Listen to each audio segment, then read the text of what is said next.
there, everyone. This is Leah from the Race Center and Tyler from the Waterville Valley Recreation Department, and we are roadside looking at some trees.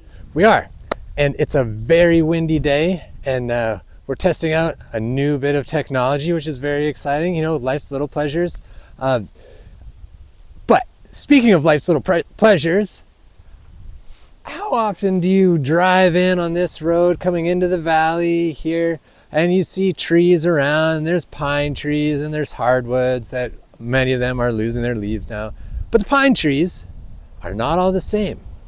And with so much, here's the test, here it comes.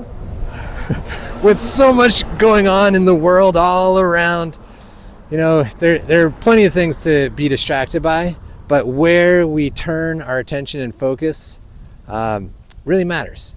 And so when there's all this stuff going on, sometimes just like being right where you are and right next to this tree can really change things. And this tree right here is, in fact, a Pinus resinosa, I think, a red pine. And you can see this bark here is a little different than a white pine. A white pine gets big, blocky chunks and gray bark, and the red pine, as it ages, gets more platy, and when it's young, it has like these little puzzle pieces that fall off, and there is this red tint to the bark here, which is a good way to tell that it is a red pine. Another way is in the little pine, the little needle bundles. First of all, the needles tend to be a little bit longer than a white pine, and they are in groups of two. Red has 3 letters, but there are 2 needles, where the white pine has 5. But then when you are looking at it like from afar, you see these needles, these like clusters of needles. Oh, got it.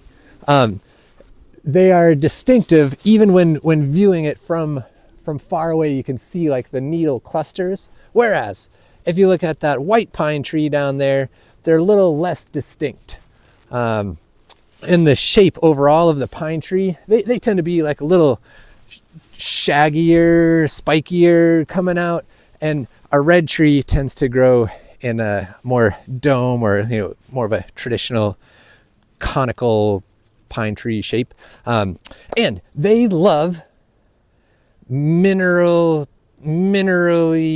low vegetation soil. They like terrible sandy soil with not much in it, so you're very likely to find them lakeside or cliffside. If you are on Rattlesnake looking over Squam Lake, you'll see a bunch of red pines. If you are on the Sugarloaves overlooking Newfound Lake, you're likely to see a bunch of red pines. And here in this mineral soil with not much organic matter, they are doing well here. So as you're driving in, just remember, there's these 3 red pines in the mix.